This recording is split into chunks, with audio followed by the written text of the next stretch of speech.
Hi, and welcome to this introductory course to cybersecurity. So, the overall agenda for this course is Introduction to Cybersecurity, IT concepts and terminology, security versus privacy versus anonymity, types of hackers, and of course the very famous C.I.A. Triad. So who am I? Well, my name is Daniel Ellebæk and I work as an assistant professor in Denmark. My prime area is cybersecurity, which I've been working with since 2014 in a professional manner. My active interest in the community of cybersecurity is to share the importance of cybersecurity. So all my videos here on YouTube are free and they're gonna be totally free always. I'm never gonna upload any of them to any site where I charge money for the knowledge of cybersecurity. I believe that the knowledge of cybersecurity should be free for everyone. So, the very first topic we're going to talk about today is going to be the introduction to cybersecurity. So what is cybersecurity and how should we think about it? But before we can do that, we need to get a small idea about different things we need to be aware of. So this is not to scare you away, but there are many different interesting statistics that we could look at to get a better idea about what is cybersecurity going to help you with. To take it from the other way around, reverse psychology you can call it, I'm going to list the different things here. 300,000 new malware is created every day. That's a lot of new malware every day. You can become an American citizen for around $6,000. Now I know many people want to be and become an American citizen. Becoming that for just $6,000, that's a good bargain, I would say. It's also highly illegal. The average cost of a data breach will be around 150 million in 2020. Now, let me be clear about that. That's only the very big companies. If you're a small company and you don't even have the amount of money in the area of 150 million every month or every year, well, of course you cannot lose that. But the big companies will be 150 million easy. Of course, this is a bit more focused on a general cost, but I have heard of different companies where it was 100 millions it's costed them because of a data breach. Loss of customers, loss of the customer's trust. That is a very serious nature of what a cybersecurity breach can do. The cybersecurity budget in the United States alone is 14.98 billion. That's a lot of billion money. There's a serious hacker attack every 39 seconds. I know this is just the statistics. Sometimes it's going to be 5, other times it's going to be 10, and sometimes 0.1. Cybercrime is more profitable than the global illegal drug trade. That is highly interesting. And I think that because of the internet's growth and how it's been growing for the past, well, not that many years, the internet is quite young still. We still have a lot of things to learn about privacy, about anonymity, and about security. I'm also going to cover those 3 topics later in this video. Hackers steal 75 records every second. Well, yeah, that's just a statistic again. It could be 150, sometimes 1,000. The number itself speaks for itself. Every second, just imagine that you take a calculator and say 75 times 60. What is that? That's a really big number, right? Then multiply that even further and say, what about a whole day then? How many records is stolen, compromised, deleted, or whatever, altered, sold on the dark web for easy money? You can purchase, and this is a thing, a consumer account for less than $1 on the dark web internet. So 75 records is $75 every second. That is a quite good amount of money you can make if you're on that side. It is of course highly illegal and you should never do it. So what is cybersecurity?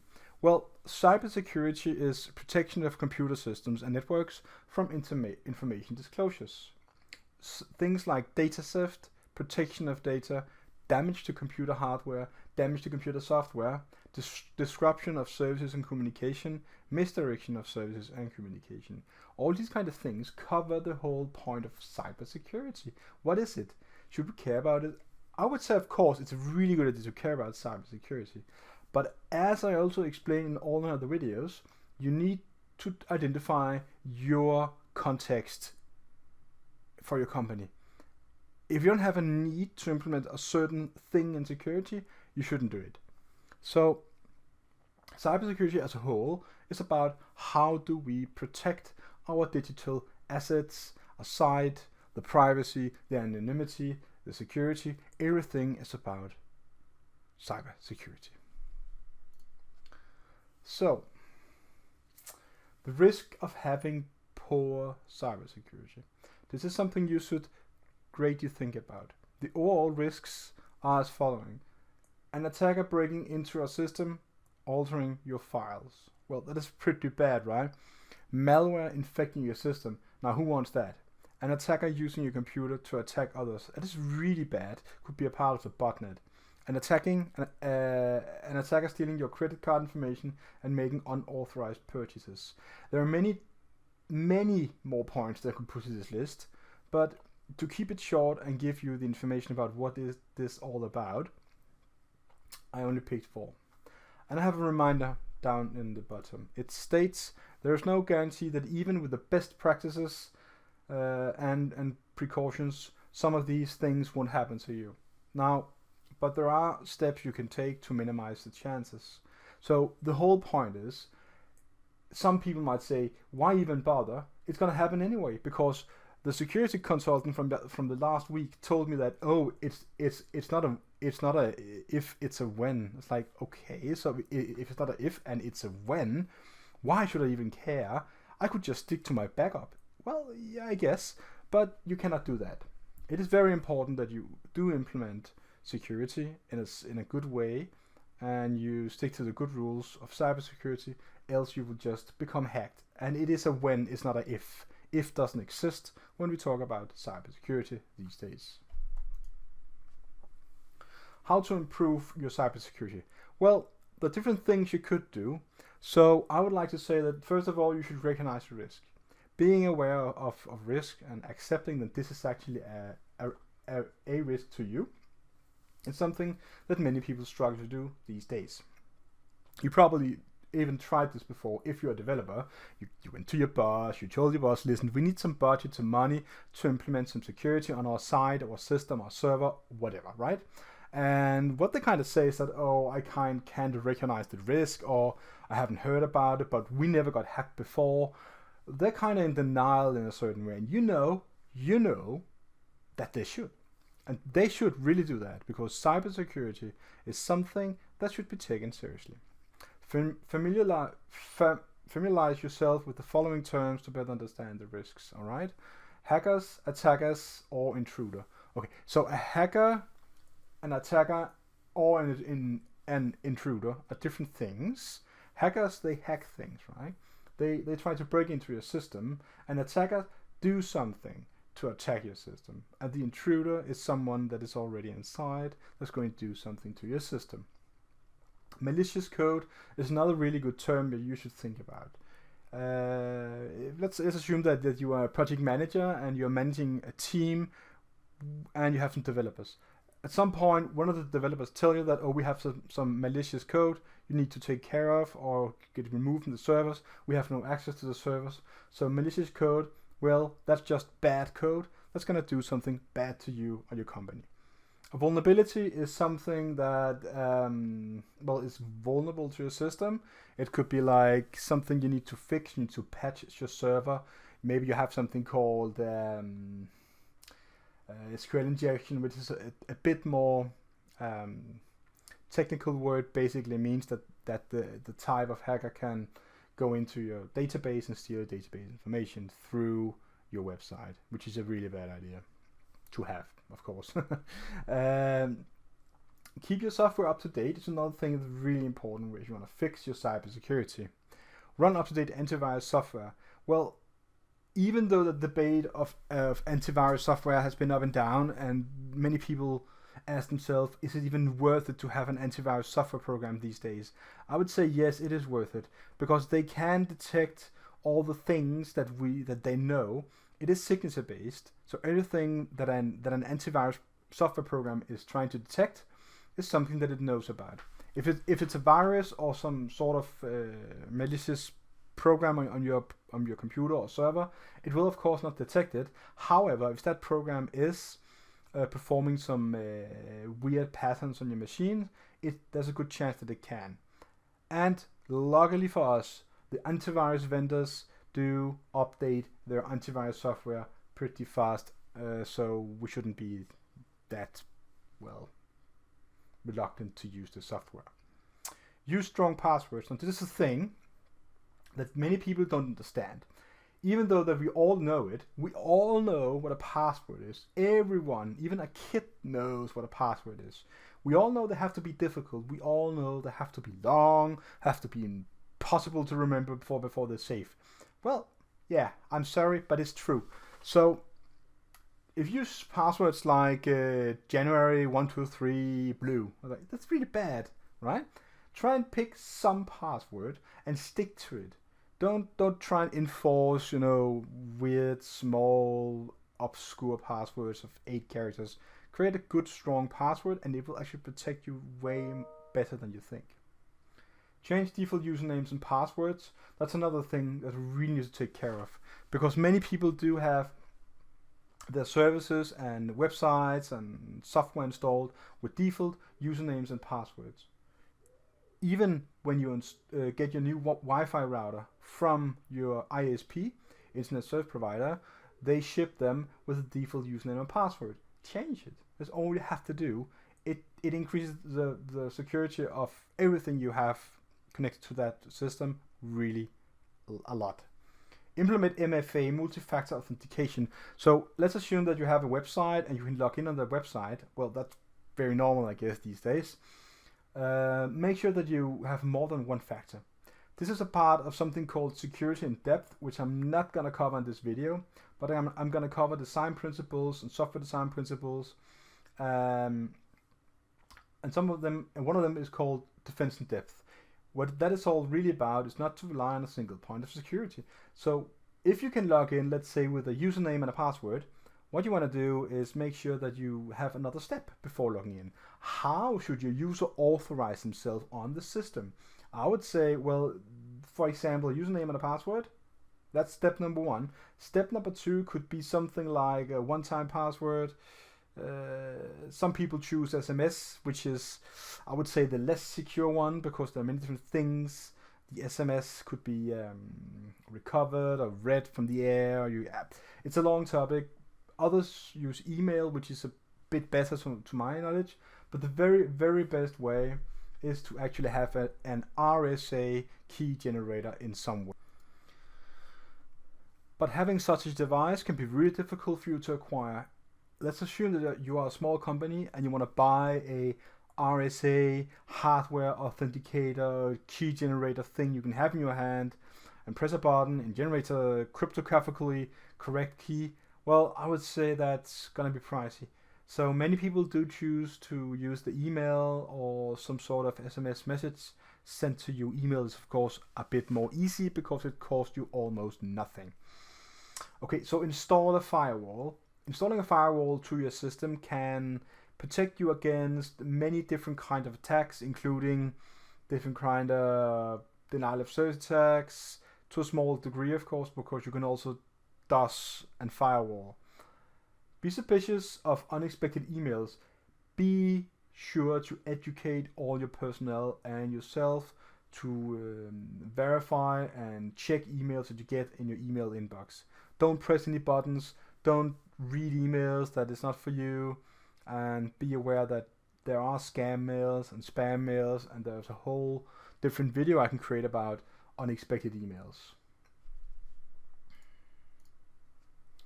So we need to talk about types of cybersecurity threats. There are 10 common types of cybersecurity threats. I'm gonna mention some of these, and most of the different kind of hacks you're gonna find you can plays into one of these 10 types of cybersecurity threats.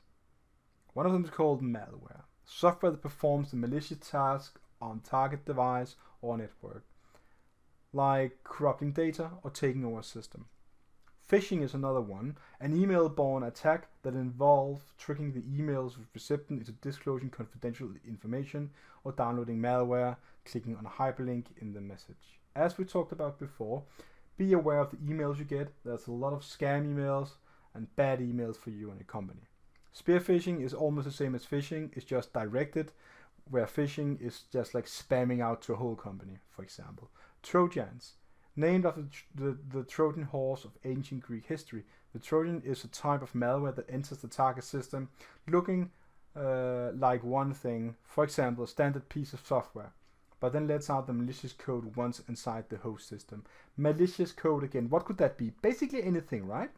It could be deleting, it could be sending out commands for command control server, which is a server that instructs the Trojan in doing things. Of course, this would be a very advanced Trojan, a bit, well, not that normal, but however, it does exist. Ransomware, an attack that involves encrypting data on the target system and demanding a ransom in exchange of letting the user have access to the data again. That is very normal these days, and the people behind ransomware usually want bitcoins. Denial of service or distributed denial of service attacks is the kind of attacks where you just send a huge amount of data to some type of server to totally take the service down.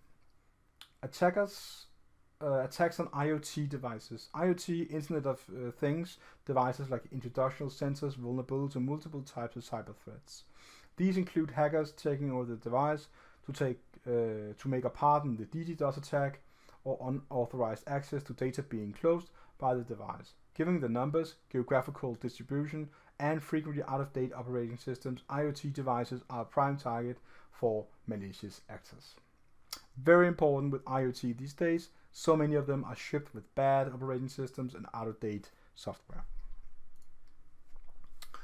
Data breaches. Now, a data breach is a theft of data by a malicious actor. This could be like a hacker or some person that has an interest in hacking your system. Motives for the data breaches include crime, data theft, desire to embarrass an institution, and espionage. So data breaches is kind of the whole common term you use for when you hacked. You had some sort of breach. Sometimes you're getting hacked and nothing is leaked. There's no data involved going out of your system behind the hack, which is of course the thing I guess most people want. However, the hackers could have read some data with their own eyes, having that in their mind, or even printing the screen. So even though that they're verifying that the data didn't go out of the system, it could still be stolen. Man-in-the-middle attack. Whenever an attacker establishes a position between the sender and the recipient of an electronic message and intercept them, perhaps changing them in transit. The sender and recipient they believe they are communicating directly with one another. A man-in-the-middle attack might be used in the military to confuse an enemy. So whenever you have a connection here and you want to send some data to the other part, if you have a man in the middle or whatever inside in the middle, it can intercept that traffic and change it. That's also something you should be aware of. So, sources for cybersecurity threats. Cybersecurity threats can come from a variety of different places, people and context. Malicious actors include individuals that create attack vectors using their own software tools. That is only the professionals that's going to do that. Very hardcore hackers create their own software tools. Criminal organizations is another thing. There are lots of criminal organizations that kind of hack each other and trying to, close their companies or steal the most money or whatever they're going to do. Nation states, terrorists, I guess you all kind of know these. Industrial spies is a very normal thing these days. Like, how did the company do that? How did they create the very small phone or that kind of technology gadget? How can they do it that well compared to us? Organized crime groups, which is kind of the same as terrorists. They're just organized. Doesn't necessarily just do it like as a terrorist does it, but it's very similar. Unhappy insiders is another thing you need to take care of in your company. Some companies doesn't think about their employees, and if it doesn't do that, they got unhappy. And employees are the most dangerous people because they know your system, and if they know the system, they know the system's vulnerabilities and weaknesses, so they should be on your risk assessment. Hackers and business competitors. Well, hackers are just someone that's going to hack your system, and business competitors are, of course, let's say you're making pharmaceuticals and another pharmaceutical want to find out or maybe try and delay your shipment of some brand new pills or something you created. Again, headache, I guess, just to mention something.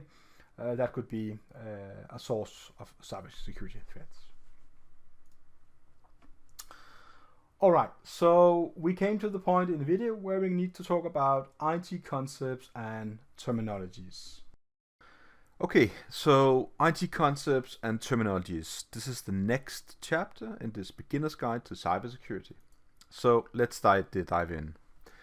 Okay, so I have a great deal of slides for you to go through with me about different kind of things, about IT concepts and terminologies. If you already know these, you can probably even fast track forward and speed up the video a bit to save some time. Okay, so the very first one is an access point. An access point can be many different things, but in this context it's usually something that is wired, and you probably already know an access point as a Wi-Fi router, or your Wi-Fi access point, or just for short is an AP. It's a unit that divide your internet connection in different parts, either through Wi-Fi, different channels, or usually it have 4 to 8 different output access that can be wired. An API, an application programming interface. An API is a programming interface used by, well, programmers mostly, which for programmers can be some code that they use.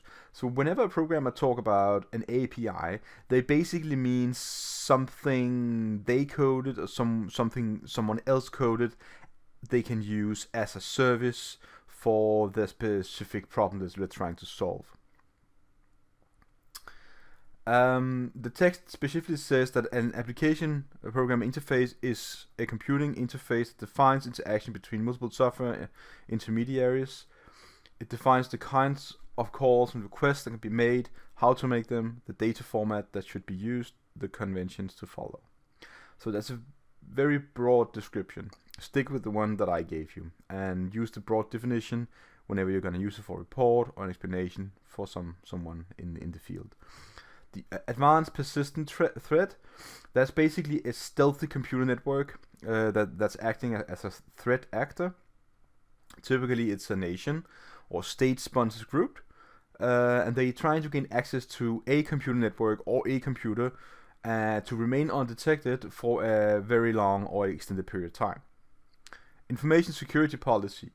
It's a set of rules that guide individuals who work with IT assets. Your company can create an information security policy to ensure your company and employees and other users follow security protocols and procedures. So it's basically just a piece of paper that you print out, and in that piece of paper, well, there's a doc file in most occasions, and you can edit the doc file in Word or something. And then you can add your own points, your own policies, your own rules, what is important, what is not important, so on, and people then they sign it, and by signing it they need to go with it, right? Obey it. Second page, authentication is a very important concept to know about whenever you're trying to authenticate yourself as a person. So the program or the web page or the software or the service you're using requires you to authenticate yourself. Basically, you can do that with a password and a username. So that's about authentication. Bandwidth is another word talking about the size of your internet connection. How fast can you download? How fast can you upload? That is what bandwidth is all about. Cache is another word that many developers and system administrators use. Whenever you want to cache something, it basically means that you don't want to make the full request from your client, your computer, to the server, to the service, but you want to go some of the way to a server or a unit or a caching server or some sort of program, anything basically that can cache will speed up the process for you whenever you request a certain resource from, let's say, a web server. Alright, so third slide, cloud. It's a common word these days. Many people use cloud on a daily basis without even knowing about it. Using stuff like Amazon Cloud, Netflix, Dropbox, Apple iCloud, Google Drive, Microsoft Office 365, and so on are all cloud services. In the old days, we just called them, it's like on my online mail client. Oh, Dropbox is just a online file sharing program. Netflix is just where you stream movies. Amazon Cloud is a new thing. Okay, so what changed? Basically, if you want to ask me personally, what changed from being online to having cloud, nothing changed, okay? It's the same thing, being online or cloud. It's just a word that basically means when you use cloud to something or describe a service as a cloud service, it basically means that it's bigger, probably even configurable. You can probably even connect it to different kinds of services. It's just a bigger thing than just something, let's say, email. So cloud is the same thing with more possibilities. It's still just as online as anything else, no difference. However, it's just more advanced and connects more different features and so on. I know many people might disagree with that kind of statement. However, I look at things very, very simple and say, well, what is it? It's a program, it's a software, it's an operating system. You can rent an operating system, and so what? It's just a piece of software that is online. I don't really care much about what it is until I need to use it. It makes it a lot easier to talk about it. Content management is another really important word when you want to learn about cybersecurity, because many things these days are managed through something called a content manager or a CMS system, which is short for content management system. A cookie is a piece of information that is stored on your computer. So whenever you visit a web page, that web page might want to store some information on your computer in something called a cookie. Cookies are potentially not dangerous. However, if the developers are using them wrong, they can be bad for you, but not dangerous to you. However, they can store some sensitive information, and I hope no one will ever do that. It's very normal when you visit a web page, it tells you to accept cookies and give you consent and so on and so on. Back in the days, in the early 2000s, there was nothing like that. It's a new thing these days. To me, it's new still, but not that new. Still many years, but not that many years. It's not like 20 years or 10 years. It's more like, in the last 7, 8, 9 years, something like that, right? Okay, so going on to the next page, we have the fourth page talking about cyber physical attack. A security breach in cyberspace that impacts on the physical environment. A malicious user can take control of computing or communication component of water pumps, transportation, pipeline, valves, etc. and cause damage to property and put lives at risk. Well, I guess we all kind of heard about the movie where a hacker made a atomic power plant burn and explode. It's the same thing. Cyber physical attacks basically means that from the internet cyber, you create an attack that affects some real physical things. Alright, so database is a collection of information organized so that a computer application can quickly access a large amount of information gathered in some sort of software, stored in a they're stored in many different ways, so I'm not going to go into technicalities about it. However, I strongly suggest that you use a database as opposed to files, raw files, because databases are optimized for data transactions, and it is basically the place where you store your data. DLP, or data loss prevention, is a set of tools and processes used to ensure that sensitive data is not lost, misused, or accessed by unauthorized users. So it's very important that you take into consideration what is authorization before talking about DLP.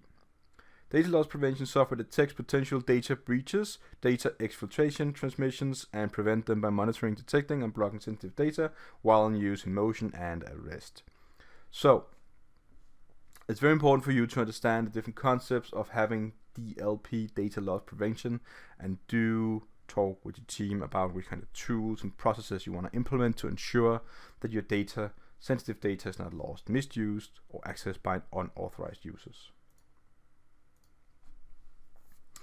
DOS attacks and DDoS, distributed denial of service or just denial of service, are among the biggest types of attacks we face these days. So you might even ask, why is that the case? Why do we have to face denial of service attacks and all kinds of different attacks that deny our service to run? Well, basically everything on the internet run through a cable, and that cable contains lots of traffic. If you are pumping traffic into those cables and network devices on a network that connects to your service or your servers or your company, well, basically you're being shut off, and that is what a denial of service attack is. Distributors is just targeted, as opposed to the DOS attack. It's not that targeted. Encryption is a very common term these days to use. Encryption is when you encrypt, use a key or something to manipulate the data to prevent accurate in interpretation by all but those for whom the data is intended. So changing data to something unreadable or make it impossible to read for others, just like in the old days with World War II and the Enigma machine, that was also encryption. Encryption can be decrypted, and you can go back and forth to the original result. A firewall is another piece of software. It could also be a hardware thing, but that's just going to be a single unit you put on your network in front of all your computers before giving access to the internet to all your sensitive data. A firewall can block, filter different kind of traffic, inbound traffic to your service, to your machines, before getting access to your services. The HTTP protocol is the protocol that browsers are using primarily to communicate with websites. More correctly, it's a web server they are communicating with. So it's a protocol. It's very important to notice that there's also something called HTTPS for secure, and that is basically just a certificate you put onto the protocol to make the data encrypted, and I strongly suggest that you always use a secure connection whenever you're using a web application. Internet of Things, IoT, is another thing that came to life some good years ago. So the IoT is basically anything that is on the internet. What should be on the internet? Internet of Things, coffee machines, refrigerators, laundry machines, whatever you can put on the internet. You can send an SMS, you can download an app these days for your robotic vacuum cleaner, and you can send a message to it through an app while you're at work to clean your apartment before you get home and stuff like that. Well, everything is online these days, and it basically means that, did they think in security? No, they did not. Did the vendors of the creators of whatever thing that is on the internet these days, like coffee machines, stuff like that, did they think in security? No, they did not. Are they using old protocols and outdated software to get it cheap? Yes, they are. Many of them are, and most of them are. So it's going to be something you need to think about a lot whenever you are plugging in an IoT to the internet. An IP address is the address of a specific endpoint on the internet. Every machine have an IP address. A whole building have an outbound IP address, and all the people inside the building will have the same outbound IP address. Inside the building, they will all have something called local IP addresses, which is only inside the building they exist. whenever they go on the internet, they only have one address, which is why that you might had a job sometime where 1 or 2 employees did something really bad on Google, and everyone in the whole building, all 500 people in the building, got locked out from Google because they used some sort of a weird way of using their search engine, and then you're getting blocked for, like, let's say a day or 24 hours. So IP addresses is very important to understand, and I strongly suggest you go and look into the word even further after this slideshow. MFA, or multi-factor authentication, is a way for you to authorize a user with one more step. By not just relying on a simple point of security, by just saying, well, log in with your username and your password, then you can use MFA, multi-factor authentication, to provide some extra way of identifying. That can be done by knowledge, possession, or inherence. Knowledge is something you know, password, username, that would be the first step. The second step usually is possession or inherence. Possession could be, let's say, a hardware RSA key generator, or the inherence could be something you are, let's say the iris, or your fingerprint, or something like that. A port is usually and commonly referred to as a service, because most people say, so you go on the internet on port 80, and my answer is yes, I do go on the internet on port 80. There is ports between 1 to 65,335 different ports on every single machine, and that is just the universal standard of how many ports there are. So by saying the word port, does it mean that there's a hole somewhere in the computer? No, it does not mean there's a hole in my computer. It basically means that it's a software thing. To give a little more insight in it, it's 2 bytes that is reserved to give the maximum number of 65,535. So in theory, you can have 65,535 services running on your machine. It's going to be a very useless machine, however, but it is possible to have a lot of services running on a port. Ports are used to differentiate between different services, so you can have 2 Skypes running, or you can have 2 web servers running on different port. That make it possible. 7th slideshow. Ransomware. It's a very common thing these days. Very malicious type of software, malware designed to deny access to a computer system or data until a ransom is paid. Hence why it's called ransomware. Ransomware typically spreads through phishing emails or by unknowingly visiting an infected website.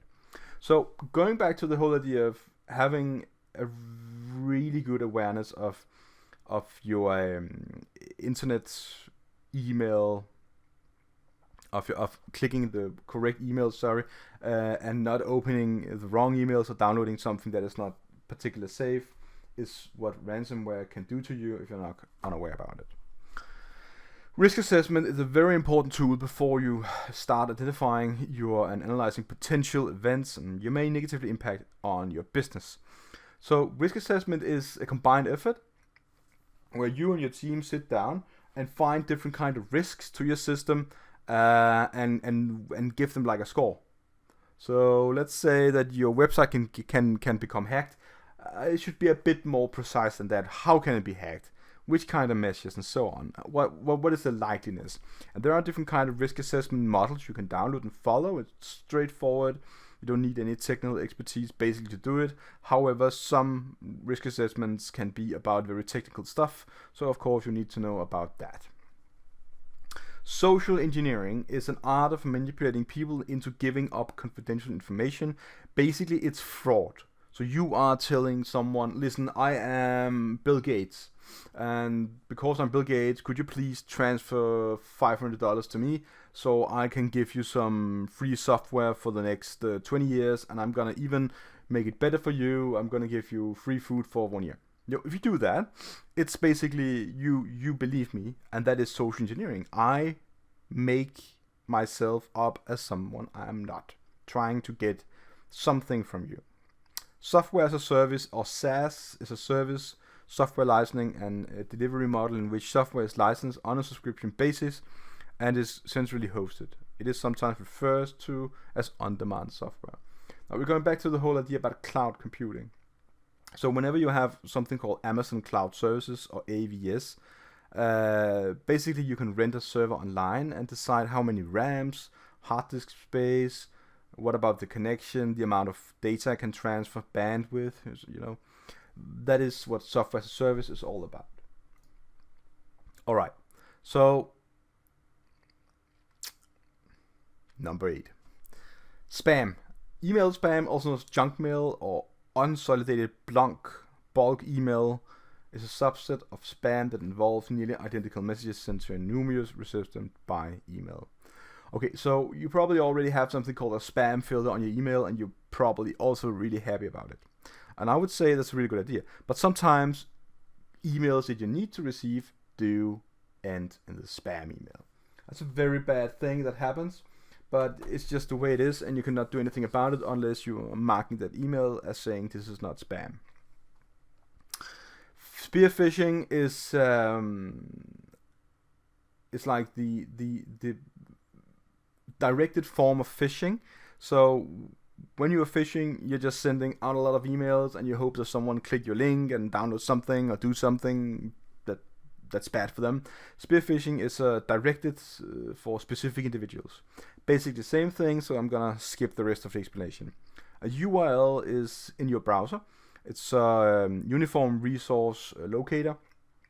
It's also known as a web address.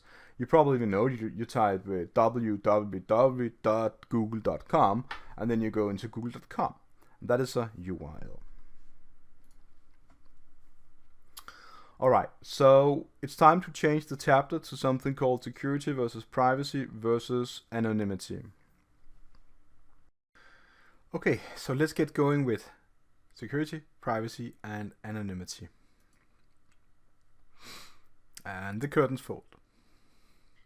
Alright, so first of all, we need to talk about the whole idea of having security, privacy, and anonymity. They are the three most important concepts, I would say, in online technologies: privacy, anonymity, and security. The thing is, and I get asked that many times, can we have them all at the same time? The question would be answered with a yes, but not fully. It would not be practical, and it wouldn't be possible to do that in a good way. So what I want to tell you about these three words is that many companies doesn't really understand what they are all about. Basically meaning that you can buy a new subscription from your cell phone provider, and they say, oh, we protect your privacy. But what does that really mean, that they are protecting your privacy? They might even say that, oh, but we protect your anonymity. Okay. They might even say that you are secure.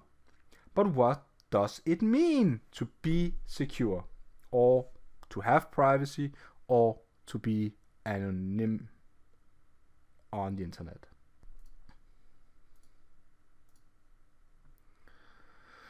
So let's talk about security first. Well, the easy thing about security is that it's a set of precautions and measures for protection against potential harm to your person or reputation and files directly or indirectly from malicious parties. Okay, so that sounds really good. So what does it mean in reality?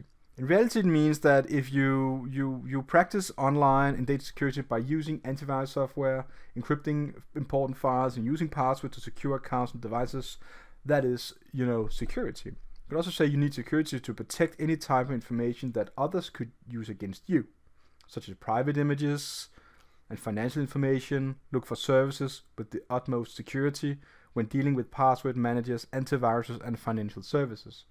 Security is what keeps your things secure. It could be a lock in the door. It means that you are secure because you can lock it and no one can get inside of it unless you have the key. Privacy is another thing that many people doesn't really understand, and it's a tricky thing. I understand that. So let's talk about privacy really short to make it really clear for you. So what is privacy? Privacy is the ability to keep certain data and information about yourself exclusive to you and control who and what has access to it. Okay, it sounds like you have a door with a lock and you open it. Well, not exactly. But there's a thin red line separating those two things from having privacy and security. Think of privacy as owning a smartphone, right? We all have a smartphone. I have an Apple right here. So I know Apple do, to a certain extent, implement a lot of security. I know that for a fact that Android phones, some of them have less. So it's stuff to think about. So what is all these kind of things? Unencrypted and without a password. Okay. Everyone around you knows who the phone belongs to. Yeah, it's my phone, right? But they don't know what's on it. Of course not. I haven't shown them the screen yet. If someone goes to your phone without permission, it is an invasion of privacy. Even if they don't use it to hurt you or to blackmail you. So I guess we all heard about it, that a boyfriend, a girlfriend sneak in and look in the other person's phone. That is actually an invasion of privacy. And in some countries there are laws for that, and you can get punished for it. You can even get jail or you can be fined. When it comes to online security, it matters how much personal information you can keep to yourself when browsing the internet or using software on any of your devices. So I guess some of you might even use a VPN or something to hide yourself. But that is not privacy. That is the other thing, which is called anonymity. Before we do that, let's just do a slight difference between what is security and what is privacy, because they do look like each other, but they are not. So let's say security focuses on policies get enforced. Privacy focuses on what kind of data are important. So it's very different here. Security sets methods, policies, and means to secure personal information, where privacy governs the distribution of data sharing, collecting, and usage. Okay. So security protects the users accessing your data and other types of information. Privacy sets criteria for usage, collection, retention, deletion, and storage of data. And security prevents data being compromised by malicious insiders and external attackers. And privacy, ability to block entities such as websites, browser, cable companies, and other internet service providers. They can track your information and browser history. So a small list could be typical data security tools for security. It could be anti-malware software, antivirus software. It could be data masking software, DLP, data loss prevention, event management software, or identity or access management software. For a privacy part, it could be ad and tracker blockers, so you cannot be tracked and act in the same way. Browser extension add-ons, email services, encrypted messaging, file encryption software, password managers, private browsers, private search engines, and web proxies. So basically, these two things are very different and not alike at all.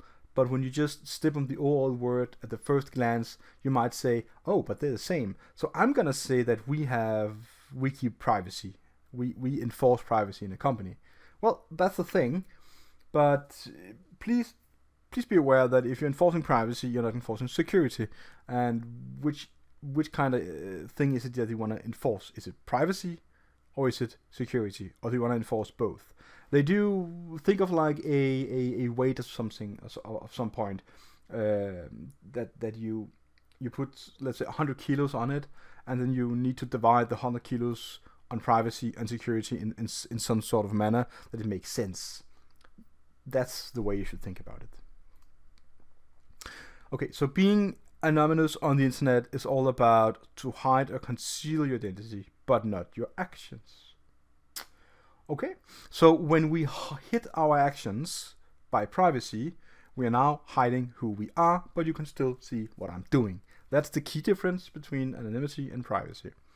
You can be anonymous in the physical world by covering your face and fingerprints. Alright. In the digital world, you can be anonymous by preventing online entities from collecting or storing data that could be used to identify you. Alright.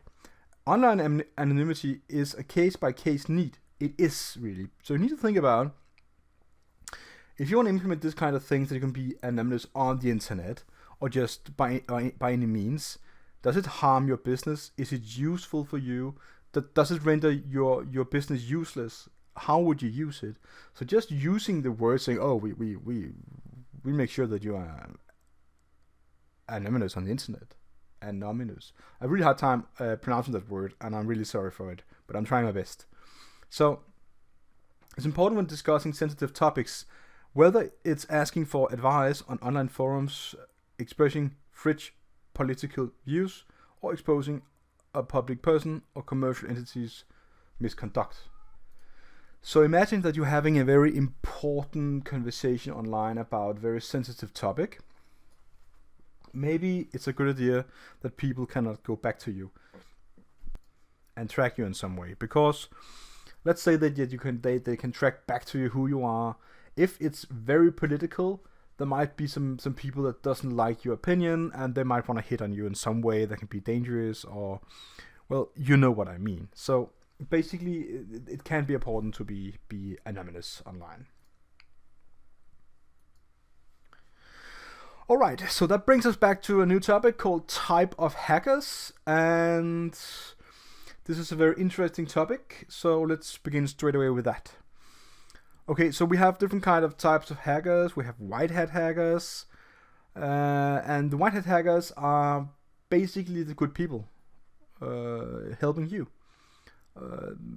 They can be employed at a nation, or they can be just people employed in the company, or they can be someone helping you for free. Basically, they don't want to do any havoc, they don't want to destroy anything, they want to help you to be secure. Black hat hackers is just quite the opposite. They want to destroy and create havoc and do whatever it takes to make your business or your website the worst possible. Gray hat, they are something in between the black and the white. They have no real direction. They keep doing stuff sometimes. You might not see a gray hat do create great destruction of any kind, but they might do something to a website or something because they figured, why not? But they could also go around and be white hat at some point. So it's a little weird thing to be a gray hat. Where are they? They're in between. That is basically what they are. Script kiddies is basically what most people are in the real world. Script kiddies is a term you use for whenever a person, and it doesn't mean that it has to be like a young person. No. But usually it is. Whenever you just embrace the tools you're given, you're just pressing some buttons and saying, "Oh, this is fun." The button says hack. The button says destroy website. You just press it and you just throw your arsenal at some service or website or server, and maybe something happens, maybe something doesn't happen.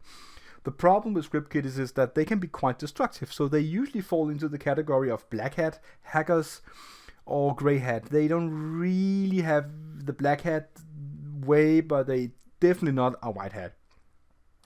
So the script kiddies, they just press buttons and they don't know what they're doing. The dangerous part about that is, well, what should it be? Think about it. If they don't know what they're doing, how can they hack? The problem with script kiddies these days is that the tools you can get for free on many different kind of Linux distributions or free hacker tools, they're really good. And they're so easy to use. People even make collections of great hacker tools and create another layer of abstraction, so it's even easier to use. You just, from a menu, pick something like hack website, choose the type of hack you want to do, and the program does it for you. In some cases, it doesn't work. In most cases, there is some sort of result. That's the problem. Do they know how to react or act with that vulnerability they found? Of course not. But that's why they are script kiddies. So, station, nation, sponsored hackers. It sounds really bad, and it is. There are nations hacking each other. Let's say nation A hacking nation B. No need to mention any countries here. They do hack each other sometimes, actually every day. But it's a thing, yeah. Hacktivists, they are the equivalent to activist, which basically means that if an activist say, listen, we gotta save the whales, a hacker person with the activist mind could hack a political site or any website to get a promote their own ideas. Malicious insider or whistleblowers could also be a part of the types of hackers. The malicious insider can be really dangerous, and they kind of fall into the category of grey hat, black hat, script kiddie, because we don't really know what they are, what the competences is with hacking and computers. The thing is that if a malicious insider get inside your system, well, they are already inside, so that's probably pretty silly of me saying they are get inside. But let's say they are not really inside, but they have a lot of knowledge about your system, people to talk to, they have a lot of trust on their backs, they might even know a lot of your shared drive, where things are stored, they have some passwords. In other ways, they know too much. So you need to treat your employees with great respect and make sure that whenever you are enforcing security to your inside systems, only give the amount of access needed for and to the particular user and not a thing more. Alright, so that takes us down to the next topic, which is called the C.I.A. Triad, and let's continue with that. The C.I.A. Triad, it's a triad, first of all, which consists of 3 words called confidentiality, integrity, and availability. They are the 3 most important security implementation keywords you can think of, at least what people decided that they are. So when I say security implementation, what do I mean with that?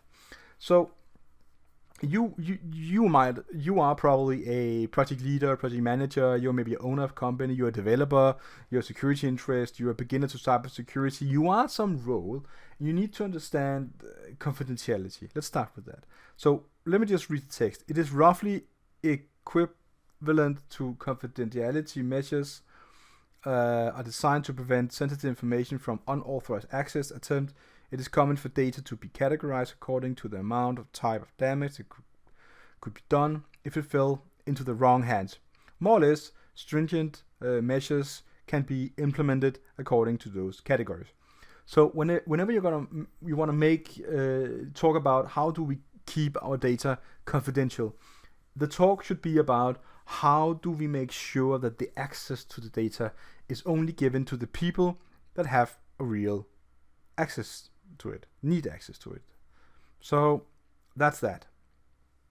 Integrity involves maintaining for consistency, accuracy, and trustworthy of data over its entire life cycle. Data must not be changed in transit, and steps must be taken to ensure data cannot be altered by unauthorized people, for example, in breach of confidentiality. So let's say that you have a breach of confidentiality and someone gained access to a system. Then they can see a lot of files, database, or whatever you have, your data about your customers, and the integrity of that data needs to be kept. What can you do to make sure that, let's say, the confidentiality part is broken? If you still have your integrity top, there's a really good chance that the hackers that got access cannot use the data to anything at the moment. When I say make the moment, because everything is possible. So keeping your integrity level high is all about making sure that whoever is online accessing something can only access it if they have the correct right for it, the access right, and not more than that. Availability means information should be consistently and readily accessible for authorized parties. This involves probably maintaining hardware and technical infrastructure and systems that hold and display the information. Availability kind of goes alone. Confidentiality and integrity goes hand in hand. Many would say that. I would say that too. Availability is something that basically translates to your service, your business needs to go on, and how would you make sure it does that? Even if there is a problem with the a denial of service attack, or what if you go to the other side of the world, how would you make sure that your service is available? Even under the most harsh conditions, how will you make sure that your service is available? That's what the availability is all about. So why is it important? With each letter representing a fundamental principle in cybersecurity, the importance of C.I.A. Triad security model speaks for itself. And I would say that is really true, because confidentiality, integrity, and availability together are considered the three most important concepts within information security. So if you know these three words, you can go into a conversation right now after watching this video and understand how can we enforce confidentiality, how can we have integrity, and what about the availability. Considering these three principles together within the framework of the triad, which is the triangle on the screen, can help guide the development of security policies for organizations. So it's really important to understand this triad. It is the most used. You will see it again and again and again whenever you read about cybersecurity.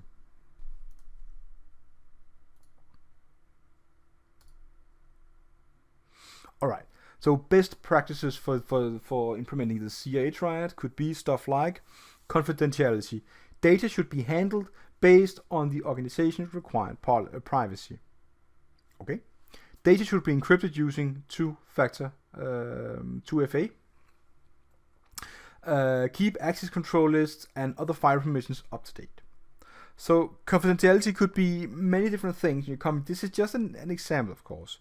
Integrity, ensure employees are knowledgeable about compliance and regulatory requirements to minimize human error. Really important. Use backup and recovery software, of course. To ensure integrity, use version control, access control, security control, data logs, and checksums. So all these kind of things are words, and if you're really new to cybersecurity, this could be a bit over the top for you. And if you wish me to create a video about the different terms, maybe some words I used, please leave a comment down below and ask, and I will get back to you about it. Availability. Use preventive measures such as redundancy, failover, or RAID. Ensure systems and applications stay updated. Yes. Use network or server monitoring systems. That's a really good idea. Ensure a data recovery and business continuity plan is in place in case of data loss. So all these things could be put into the three words of confidentiality, integrity, and availability. So that brings us to the very last slide. I want to say thanks for listening. If you got this far, I'm really proud of you. And I want to say that I want to excuse myself because my native language is not English, and I try my very best to pronounce all the words and have a clear pronunciation throughout my videos. Please like and subscribe my video. Put your comment down below if you have some requests. I'm going to get back to you as fast as I can.